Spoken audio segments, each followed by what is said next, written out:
Hello, everybody. I'm Eric Gensler. I'm a white male with light brown hair, a light blue short sleeve shirt, and my pronouns are he, him, his, and I'm coming to you from the traditional territory of Mohican land. As part of our ongoing work to be more inclusive, we are evolving our speaker introductions to include visual descriptions, pronouns, and land acknowledgements. And while we're not experts in this, we will pass along resources in the follow-up materials for this event so you can join us in the learning process. If you have feedback or additional materials to share, please feel free to send them our way.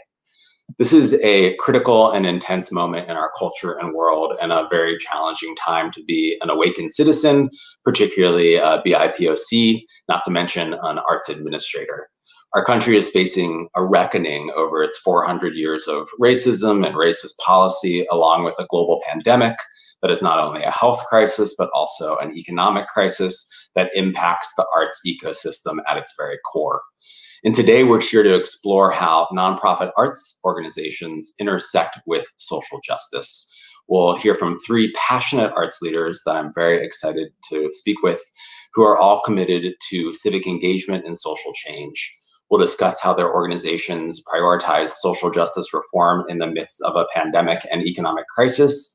And these are leaders who not only talk the talk of social justice, but also walk the walk. So I'm so grateful to them for being here. In the first half of our hour together, each guest will join me for 10 minutes of direct Q&A, and then we will all come together for a panel discussion for the second half hour. And if you could please submit your questions for the panel in the chat. I have a bunch of questions, but we'll include your questions as well. And we'll also include a link to a question form where you could submit feedback or questions that we may not have time to answer. And that link will appear in the chat and also in the follow-up email. So our first guest is Stephanie Ybarra, the Artistic Director of Baltimore Center Stage. Welcome, Stephanie. Hi, my name is Stephanie Ybarra. I'm a Latinx female with dark brown hair and a light blue long sleeve shirt on.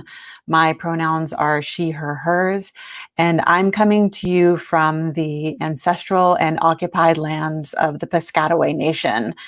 The Susquehanna, Lenape, and Lumbee peoples have also cared for this land. These people are not relics of the past, but they continue to steward this land today with care, vitality, and tradition. I'm so happy to be here. Thank you for the introduction. Well, Stephanie, you're relatively new to your position at Baltimore Center Stage, and during your recruiting, I understand you were very clear that you were going to be vocal about anti-racism in your role, and I'd love for you to talk about that process and how it was received. Yeah, as I was going through the interview process, my predecessor and dear friend Kwame Kwei-Armah gave me one piece of advice that I really held on to, and I'm still holding on to. He said, you must show up as yourself so they know what they're getting, and so that you know how they react to what they're getting. And so throughout my interview process, it was this time last year or 2 years ago, it was very common to talk about diversity, equity, inclusion. Those are the sort of common vocabulary words. And at that time, I was really using vocabulary like anti-racism, white supremacy, anti-oppression, and decolonization. So throughout my interview process, I made sure to say anti-racism and anti-racism and anti-racism and anti-racism, and just to sort of start to seed that vocabulary. And they still hired me. So over the course of the last year and a half or so that I've been at Baltimore Center Stage, I've not stopped using that vocabulary. And so we as an organization have already begun that work of just opening our eyes and our ears and our expanding our vocabulary beyond just diversity. Great. Can you talk a little bit more about that work as you started in your first year at Baltimore Center Stage? Sure. I started, I am relatively speaking, I think, new to this work. There are community organizers and others who have been doing this for decades. And so in relationship to them, I am a novice. In relationship to the theater field, I am an expert, sadly. But over the last year, the happily the foundation was already there for me at Baltimore Center Stage.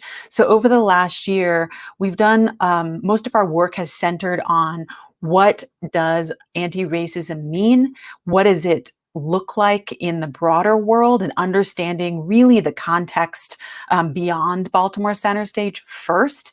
And now we've begun really to dig into, okay, how do anti-racist principles show up at Baltimore Center Stage, which means having to look at how systemic racism and white supremacy also shows up at Baltimore Center Stage. So there have been a lot of really hard and honest conversations over the last several months, and that's necessary for whatever comes next. Right. And it's like once you acknowledge that that is the sea that everyone is swimming in, you can start to acknowledge it within your organization and within yourself. That's right. That's exactly right. Yeah. In the days immediately following George Floyd's murder, what was your organization's response?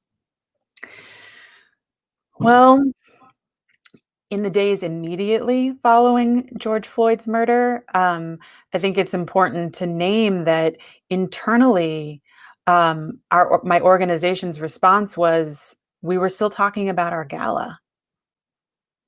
And one of the regrets that I have, one of my, I think, failings as a leader in that moment was not immediately jumping into a conversation about how we were going to respond, and jumping into a conversation with the Black folks on my team, just to check in on them.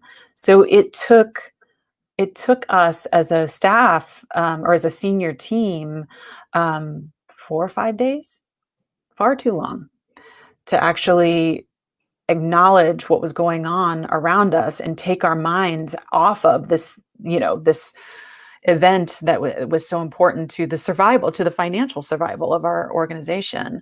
And once we sort of um, woke up, then it took about maybe 12 hours, maybe, to turn around a really solid statement of solidarity with, I think, some actionable and specific items that we can follow through on in the coming weeks.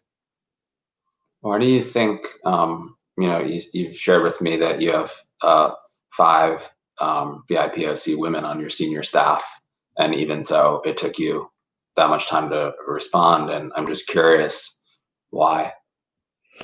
We talked about it a lot after the fact. We sort of made space to acknowledge and better understand why collectively we weren't bringing the world into our senior staff conversations.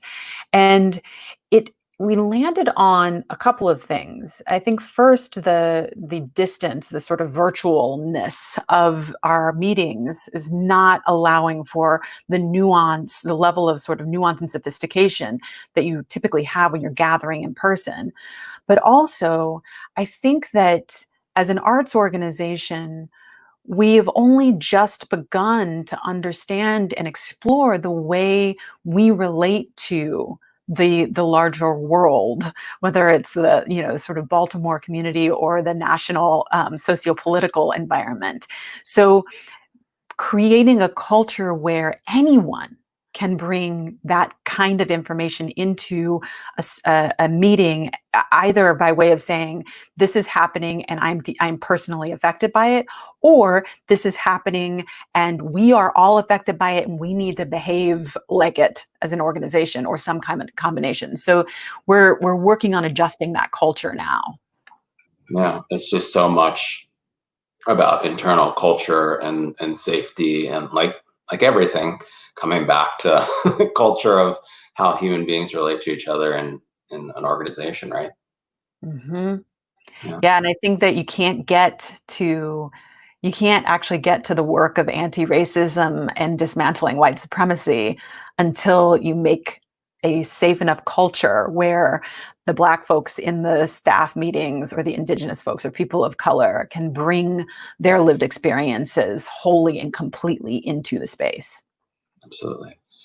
When we recently spoke, you apologized and then offered a sports analogy that has really stuck with me. In fact, I've repeated it to a number of people that I thought, encapsulated our work around this. Do you remember what I'm talking about? About bringing us the ball, the ball. That's what they are. The ball down the field. Yeah. Yeah, I use that analogy a lot. I grew up in Texas, and so football. But yeah, I think a lot about the work of the folks who have come before me, my work today, and who is coming up after me. And I think that all any of us can do is pick up the ball and move it downfield. And that the goalpost will continue to change. It will continue to get further away. And that is correct, because this work will never be done. And I find comfort in knowing that. I find comfort in knowing that I, in my lifetime, will not undo 400 years and beyond of anti-Blackness and structural racism. But I know that I can make progress. I know I can move the ball downfield. And I think then I have a few people nipping at my heels, nudging me along. And once I set the ball down, it's their job to pick it up and keep running. Yeah.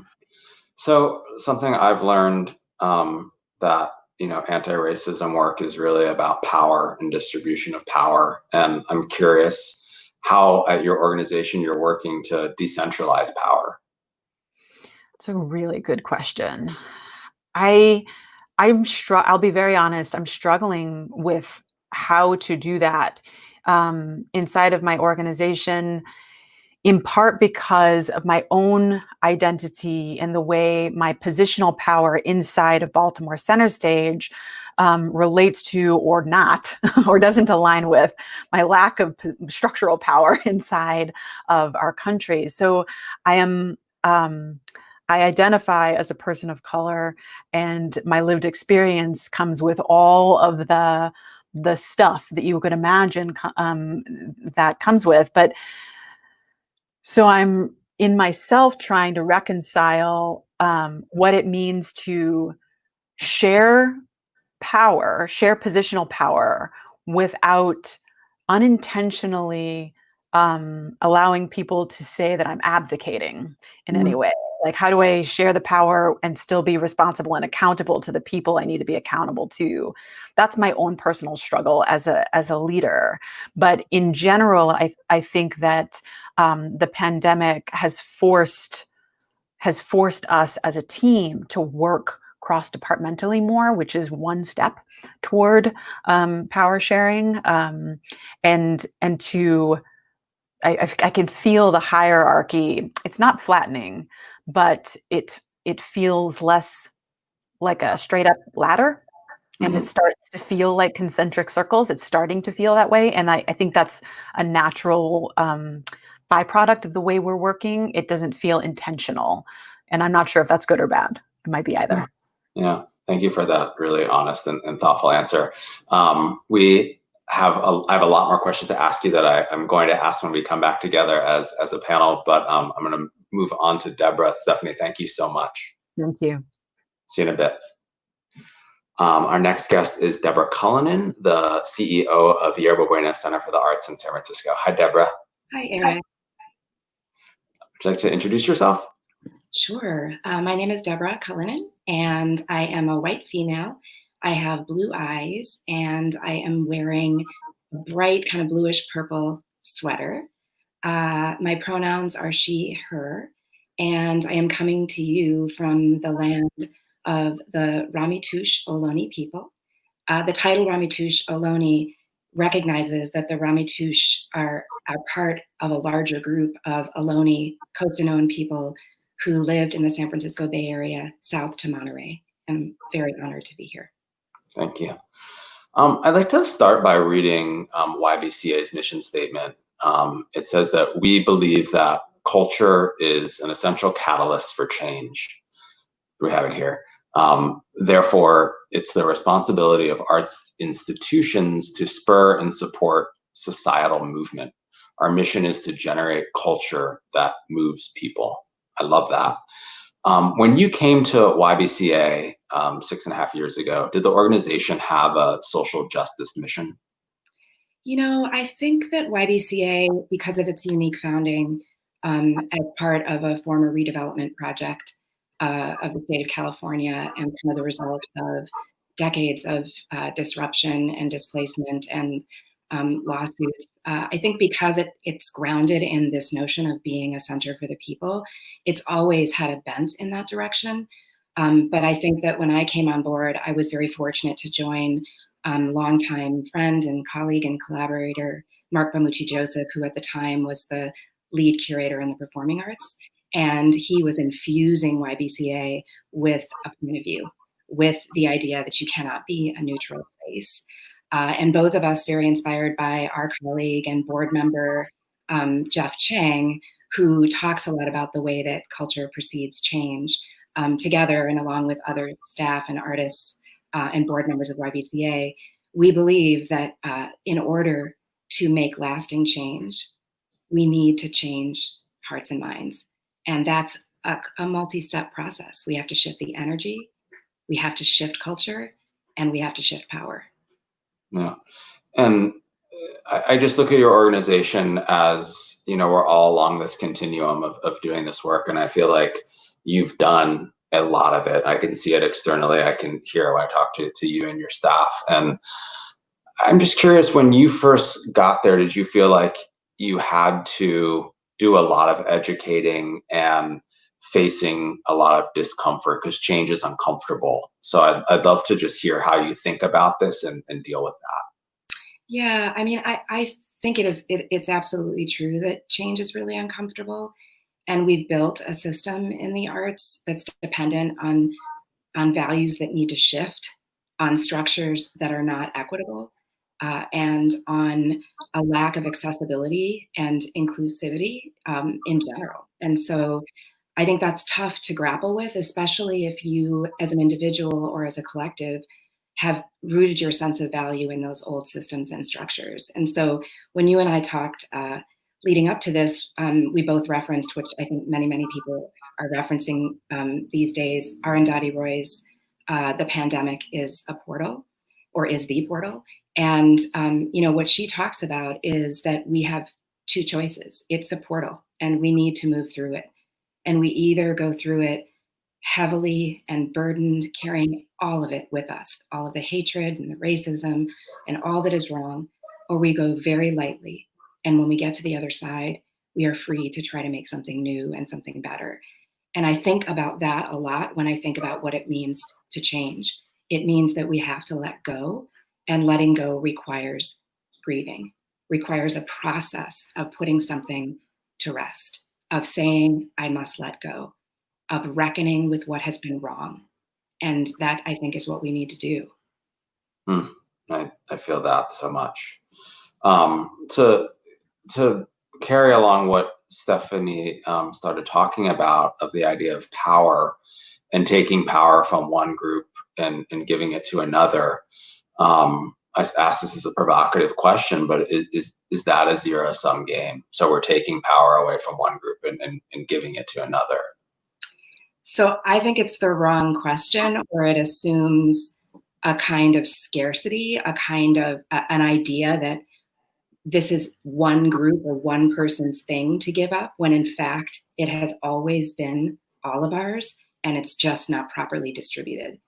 And I also believe that we are interdependent. And if we can't come to understand that if you are not healthy, I am not healthy. If you are not safe, I am not safe. If we can't see that from what's happening in our country right now, then what are we going to do? What are we going to do? The other piece of this to me is that the way we understand wealth and power needs to be challenged and shifted and changed. We are wealthy. We are, our communities are beautiful places, and they've been disinvested, and that's a different item. So for me, it's about our interdependence, and it's about how much we gain from sharing. Absolutely. I'd love to show some of the facade of your organization and how you've been so public about this. I think you just shared some great photos I wanted to make sure we were showing here. And your activism on social media has really been incredible.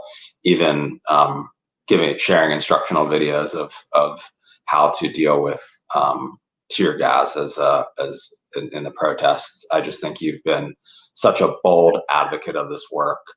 Well, let me say something to that, because Stephanie, what she spoke to really resonated for me. This is not me. This is the staff and the artists of YBCA. Yeah. Similar to Stephanie, I took too long to respond. And to my staff, to people who were in pain, who wanted to know what we were going to do.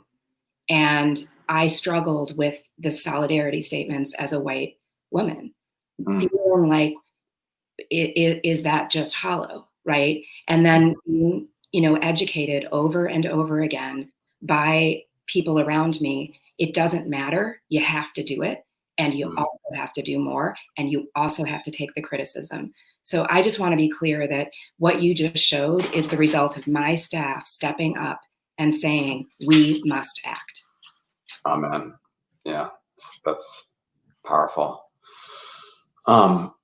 This is all, coming amongst you mentioned the pandemic, and I know you sit on a number of committees focused on the recovery. I'm just curious of your thoughts around, recovery on the other side of this, how the arts ecosystem will look different, informed by the pandemic and this work around social justice. Yeah, I'm very honored to serve on our San Francisco Mayor London Breed's Economic Recovery Task Force. I'm also recently appointed by Governor Newsom to the statewide task force as well, where I'm serving on the Economic Equity Subcommittee. And in both instances, and also in my role here in San Francisco, along with colleagues that have been advocating and mobilizing for years for stronger arts policy, in all of those environments, what's most heartening is that everyone understands that we can't be trying to go back. What is not as heartening is that I don't think people know what that means. And I think when you've built business models that depend on something that already wasn't working, it's a difficult journey to get from one side to the other. But I am seeing very beautiful things happen. I've been involved in a number of development of a number of proposals to the state and also to the city that, if adopted, could really help us to better understand the role that artists and arts organizations can play in fueling a healthier society, in driving the vital conditions that we need to feel safe, to feel connected, to feel a sense of belonging, to understand what our rights are. I mean, these are the things that we are so well suited to do. Amazing. Deborah, thank you so much. I'll welcome you back in about 10 minutes for our full panel. Really appreciate your answers and conversation. Thank you, Eric. Our next guest is Sarah Workneh, the co-director of Skowhegan. Hi, Sarah. Hi, how are you? Good. I'm Sarah Yerba. I am Irish individual. My pronouns are she, her, hers. And I'm going to talk about where Skowhegan School of Painting and Sculpture is actually located, which is in central Maine, in an area once inhabited by the Abenaki tribes, who, along with the Penobscot, Micmac, Passamaquoddy, Maliseet, formed the Wabanaki Confederacy after each of those individual tribes had been largely decimated by European settlement. And today they continue to educate and preserve their traditions and culture while recontextualizing history and the history of settlement in Maine as well. So thank you for having me, and thanks to Deborah and Stephanie so far for their smart comments and vulnerabilities, I suppose. So yeah, absolutely. Can you tell us a bit about Skowhegan? Yeah, Skowhegan is somewhere in between the line of a residency and a school. It was founded in 1946 in rural Maine. Over its history, kind of grew to around 350 to 400 acres. Not the exact number is a little unclear, of forested farmlands. And each summer for 9 weeks, we live in that environment. There are 65 participants that are admitted through an application process that move onto the campus. They all arrive on the same day. We live together for the 9 weeks, alongside of 5 resident artists that are visual artists that are along further in their careers. And there isn't an exact kind of super structure to the program. It's really about being together and adjacency and making work and being in dialogue with each other. So the program generally runs from June through August. So I am unfortunately not there right now, but looking forward to getting back in 2021. You are known for being just an incredibly equitable, inclusive organization, and having so many people come together with so many different backgrounds. I think there's so many lessons to be learned for our arts organizations. I'm curious in your thoughts of how you build structures as an institution to support so many different kinds of backgrounds coming together. I think 2 things that the structure of Skowhegan itself really enables in that process is, number one, that each year is a brand new year. Everybody that participates in the program only comes one time. So there is a lot of learning and response that can happen from the summer. And the second thing is that Skowhegan itself is an institution, when it's in session, is kind of separate from the rest of the world, which allows for a different kind of relating, I would say, in between people, which can sometimes be difficult, but actually is also part of what informs how we make decisions about what needs to kind of shift and change, what kinds of supports are needed. It's a really human experience. And, certainly the way that in my time as director of the school, we've really tried to work from, a flattened hierarchy so that those conversations are really present and active. And I'm always listening, and people feel as if they can kind of come to me to talk about some of the issues. And so the process of building an equitable institution is really collaborative with all of the individuals involved, which I think makes a big difference. And I understand you work with a lot of consultants, and I think I've certainly, seen a lot of activity in the art space of people looking for, experts and people to help them navigate some of these questions around anti-racism. And I found it really interesting that how you said you work with a number of consultants to help with navigate these. And so I'd love for you to talk about that. Yeah. Right now I am working generally with 3 main kind of consulting firms or individuals. And I have been doing so for the past 5 to 6 years in varying degrees. I would say, the work that we're doing, as I mentioned earlier, is always growing, and new things become illuminated once you start to kind of inhabit the information that you've been processing. So every year there's kind of a new dynamic that needs to get formed as we look at what had happened the previous summer, things that we need to adjust. I work specifically with a main consultant named Daniel Lim, who has been really pivotal for me in thinking about not only the institutional structures while we're in the actual school, but how we talk about art making from an equitable and open-ended perspective. Also, the physical structures that are present on campus to offer space for equity. It's not just about how we relate to each other, but it's how all of the mechanics of the actual school itself function. We also He's been really helpful in training me in terms of mediation, in dealing with the issues. We're bringing 65 people together from all over the world. Everyone has different information. Everyone has different histories. Everyone has wildly different vocabularies in addition to their art practices and the things that they think about and the things that they prioritize. So having a space to actually talk through things and being able to offer them the tools to talk through things has also been really important in setting that dynamic. We also have a social worker that is present with us on campus to kind of help with individual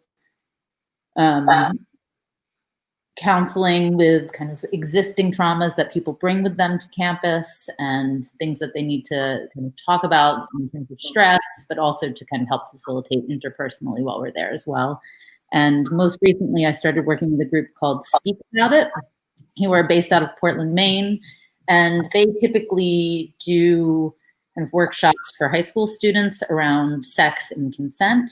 And the three groups, Daniel, the social worker, and Speak About It, and I have been collaborating to kind of set a new curriculum that really kind of puts all of these different conversations in one space together, and also at the same time kind of helps us recategorize how we think about the process of making, how we talk about the process of making, and the ways that we approach kind of every aspect of life up there. Yeah, I love that because it just acknowledges difference, and it acknowledges that when you put in lots of different viewpoints and backgrounds and experiences, it's messy. And it makes space for that messiness and an acknowledgement of the messiness rather than trying to say, we don't talk about it, it doesn't exist. You just like accept it, hit it straight on, and provide resources to work through it. It's been really important. And, you know, in some ways it's also like, it is always tied to the process of making, and not necessarily relying on the information that we've all been kind of told and kind of cultured towards believing in. And so all of these conversations are really in support of letting go of a lot of our ties to histories that are untruthful or restrictive, and really about opening that space up, which is something that is very natural to art making in general, right? So it's a comprehensive conversation, I would say. Yeah. I keep thinking about something you said when we spoke last week. And I think you asked the question, in quarantine, why are we replicating the same structures? Yeah. And can you speak to that? I thought it was fascinating.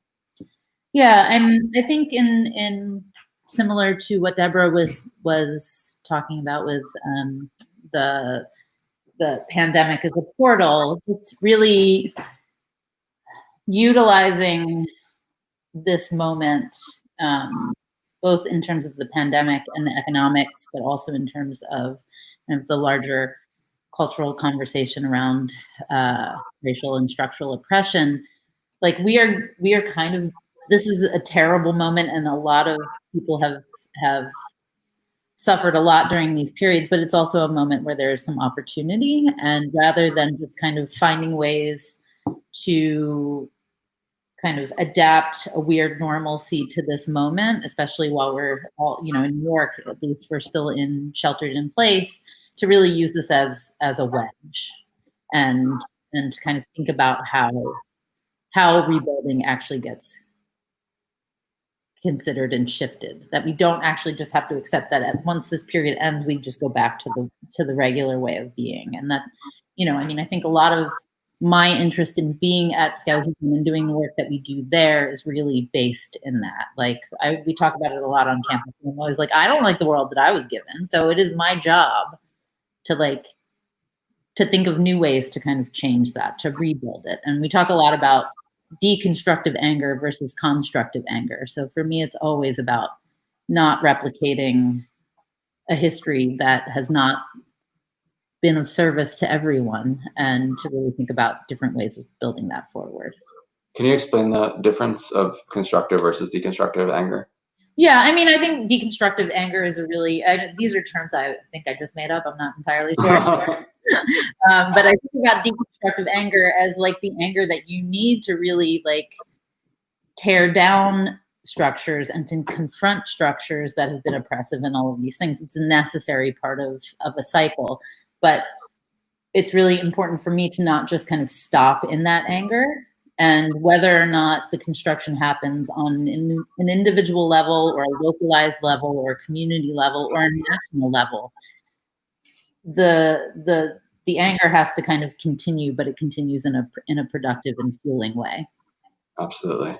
Yeah. Well, thank you, Sarah. I want to bring back Stephanie and Deborah and ask all of you a number of questions. You all are just so smart and impressive and thoughtful, and I'm so grateful for you all being here. That was really wonderful. And I guess for this, if you want to like go first, maybe like gesture when you want to speak.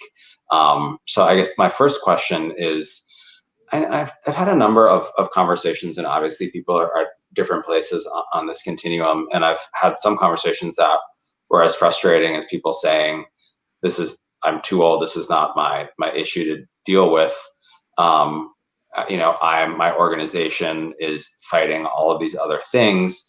And, what do you say to the folks out there that are, saying there's too much going on. I'm fighting for the survival of my organization. I often just find myself without words. So I wonder if you have any just thoughts on that. I mean, I can just say that for me, I don't much in the way that, Skowhegan is a place that's away from the rest of the world, but it is part of the world. And I think in that same sense, all of our organizations were not exempt from this conversation. It doesn't matter if you choose to ignore it or if you choose to engage it. It is part of it. You are part of it. And the opportunity to kind of reconsider how institutions are structured budgetarily, from a board perspective, whatever your institutional priorities are to enable this work, it's an urgency, and organizations will not survive if they don't actually start to think about how you actually start to restructure some of this stuff. And that's fine too. Like, not everything needs to exist for forever, especially organizations that aren't interested in having these conversations. Yeah. Sorry if it's harsh. No. I agree. I think that if it is critical to our collective survival and our collective health to start to dismantle or continue dismantling these structures of oppression and racism. And if you don't have time for it, then perhaps your organization shouldn't be around. Yeah, I completely agree. And it just makes me think about the different, like, why organizations and structures and institutions were built to begin with. And if they're public benefit institutions, they have a mandate to respond and evolve. And if they can't, then that's what it is. I also want to say too, Sarah, that when you were talking earlier, I think you used the word wedge. Yeah. I loved it so much. And I'm just so grateful to you for it, because as I've been struggling with the very real need to provide immediate relief, which inevitably will kind of feed into a current system or a current structure that is highly problematic, how do you do it in a way that at least wedges the door open? Like, you're creating a pathway. So I really appreciate that word. Well, I also think the wedge is in some ways similar to what you were talking about too, is like it allows for the widening over time, right? And kind of in the way that like we operate at Skowhegan from summer to summer, it's not good to kind of get attached to an idea and then run it all the way down the edge of the wedge, right? Like, it has to constantly evolve and has to constantly be listening to itself. So in the way that the Arundhati Roy piece was talking, that you talked about, like the slowness and the actual kind of growth is really important. So I appreciate that as well. Yeah. I'd like to talk a bit about generational divide within institutions and how now we're in a moment where there's so many generations working within organizations. And so much that I've learned from generations that are younger than me, and who I think are in many ways so much more awake on this topic than I think my generation. And how have multiple generations in your workplace impacted this conversation, if anyone has thoughts on that? I I am in the sort of middle generation. So I have folks in my organization who are senior to me in various ways, and then have deliberately um, uh, hired some senior artistic staff who are younger than me and always productively dissatisfied with however much progress I think I'm making. And it is really my experience of this has really um, been not without its complications or frustrations, but has allowed for a kind of multiplicity of perspectives and a more holistic and generous approach to the work of anti-racism inside of the organization. We're required, we must meet each other where we all are and adapt. And so it is made for a more fluid and iterative working process, I think, that we're still trying to figure out. But I think it's essential to have multiple generations coming together to share what has been, to imagine what could be, and everything in between. Hmm. Does anyone else want to add to that? Or yeah. A question from the chat, and it actually mirrors a question I was going to ask as well. And the question is, how does one who works at a lower level in an organization push for leadership coworkers to do better without endangering our jobs and actually producing results? Mm. I can start that because I feel like, I don't know, maybe it's not good career advice, but I am the director of Skowhegan. I've been the director since I was 33 years old.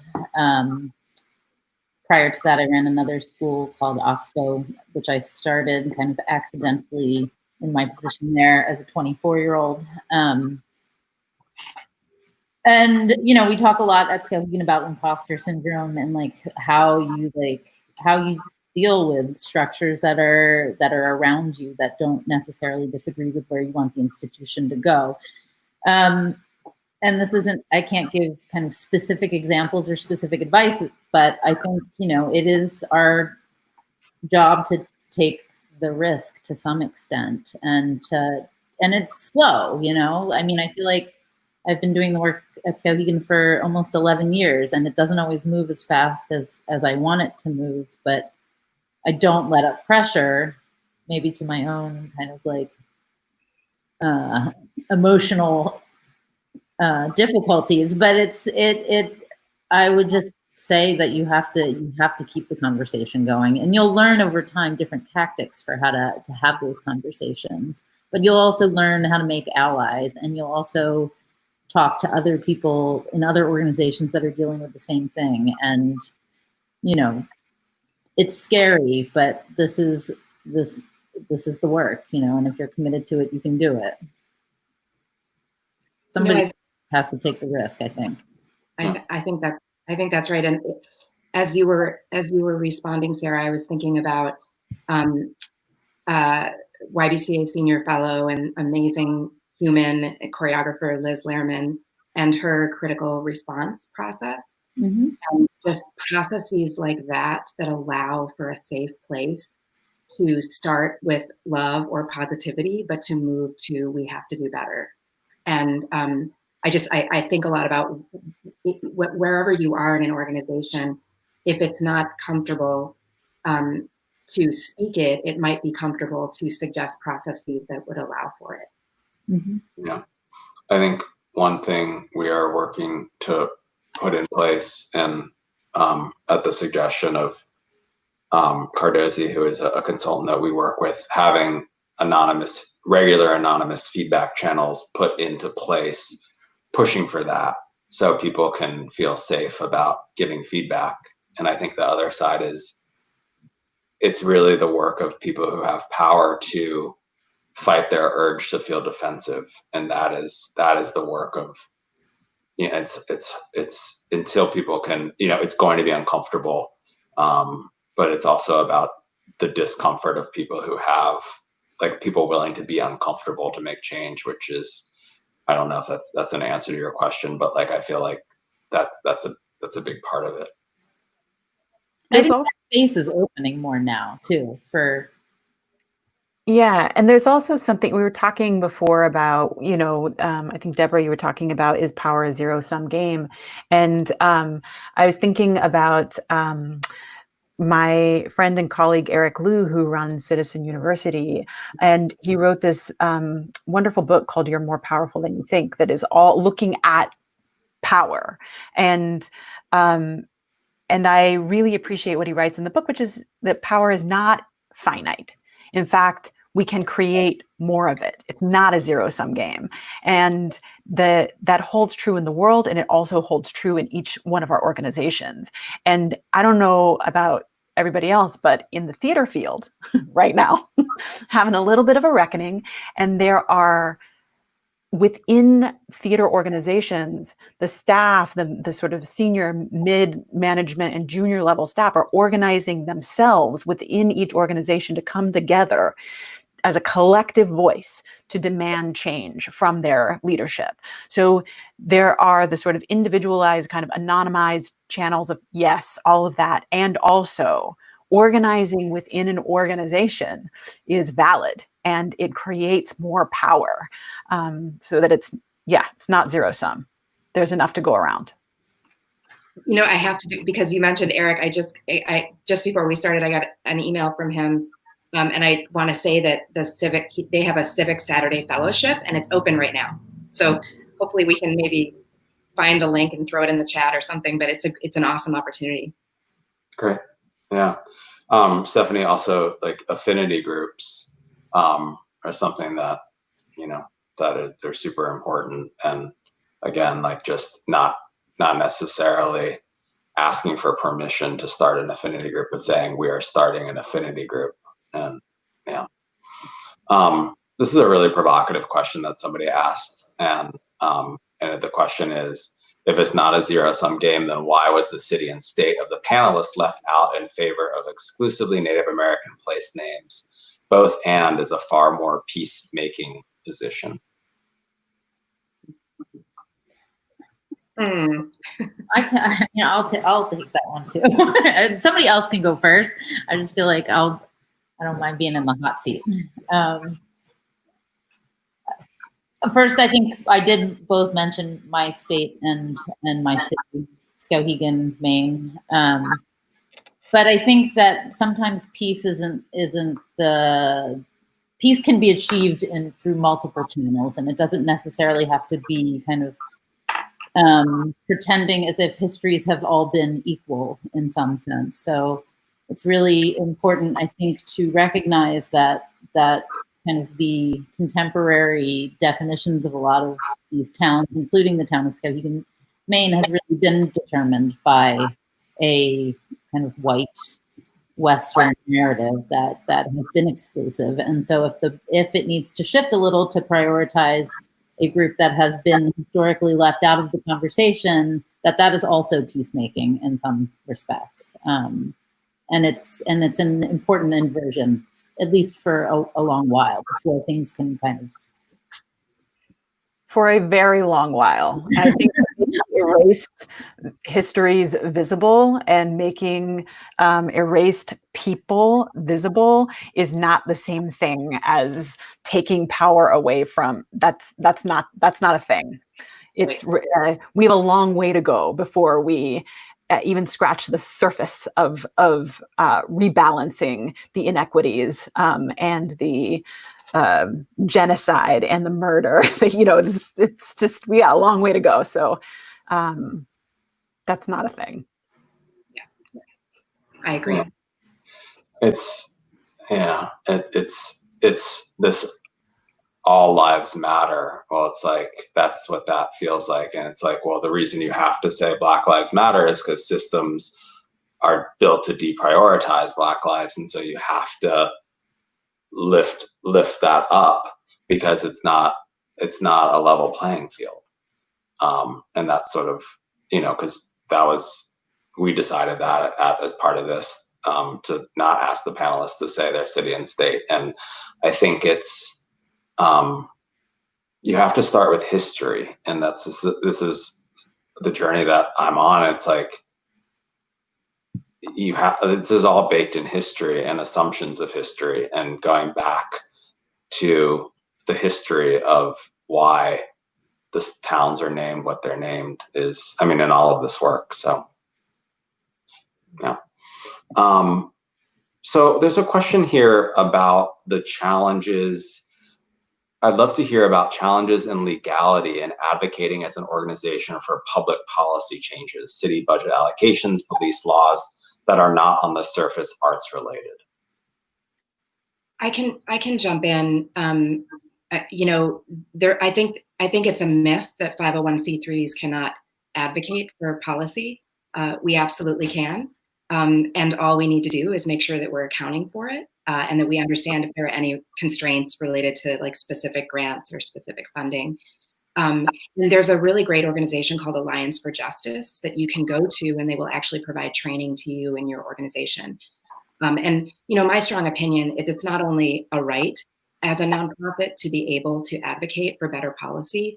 I think it's a mandate. I think we have to be advocating, and we have to advocate for the role of artists in our communities. The one thing that you can't do is advocate specifically for a candidate, an individual. That's what I know. Anyone else? Great. I agree with Deborah in that it is, if we can't just be arts organizations. If we're part of a community, then we have to be part of the community and participating in the community. And that means being involved in the conversations around the policies that impact our community. And it feels as simple as that. And there are lines and loopholes and things and I's to dot and T's to cross, but I don't understand how not to be in those conversations as an organization.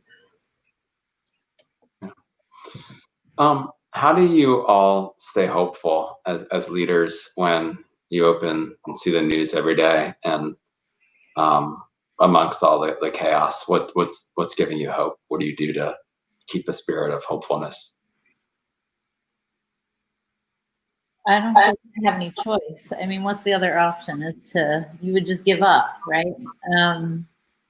I think also for me, I get to work with people that are not kind of, they're younger than I am. I think that also, there's a lot of kind of inspiring activity and thinking kind of just as a different generation that I think for me is also really offers the hope.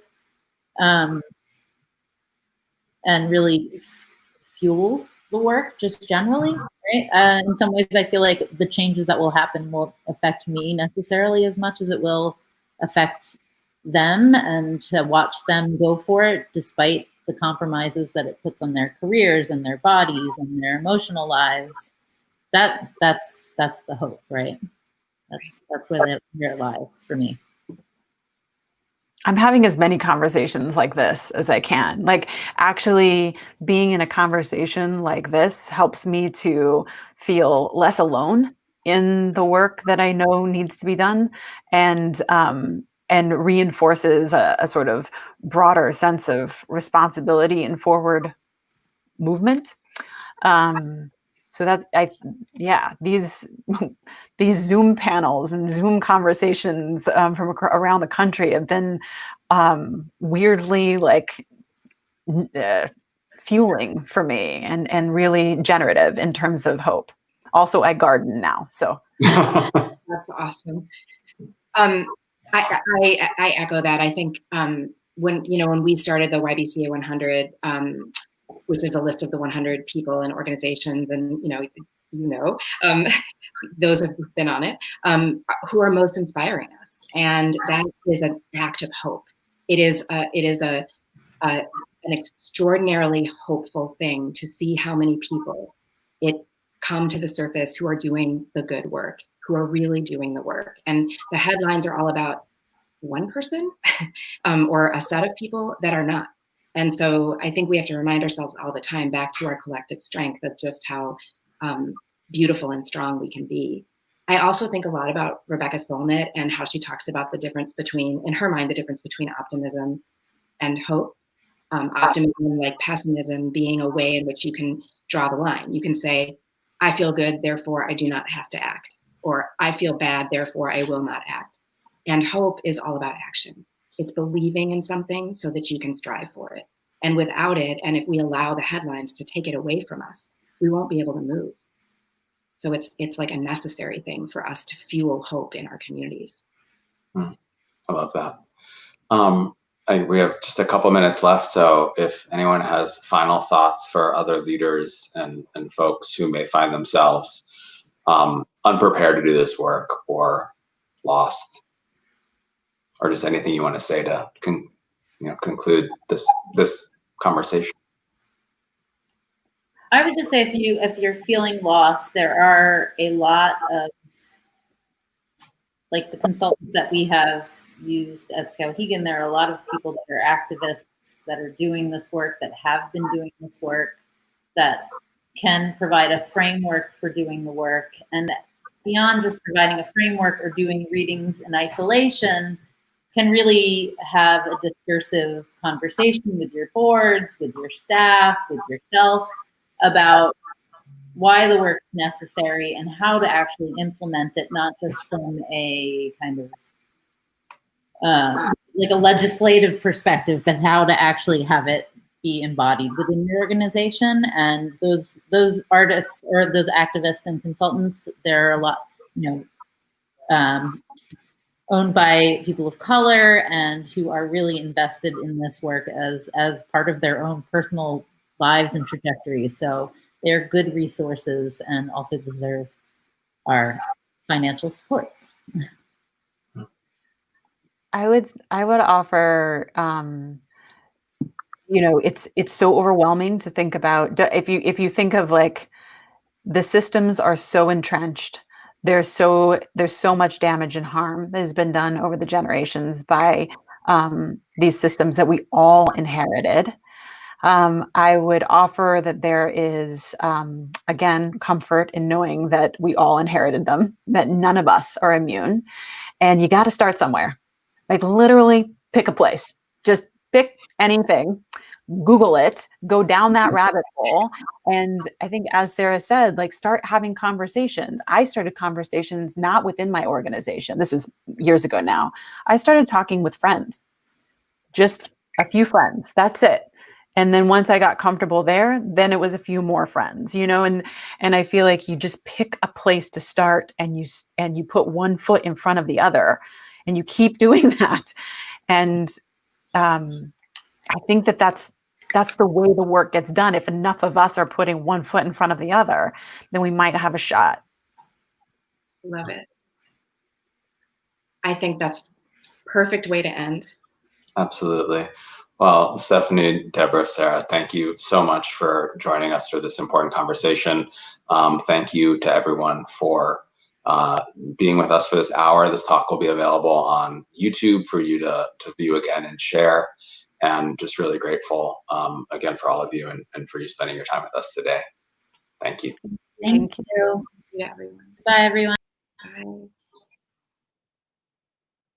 Well, I want to thank you again for being here. The next week we'll be releasing a See Eye to Eye podcast interview with Camilla Forbes, the executive producer at the Apollo Theater, where we've talked about a lot of these themes.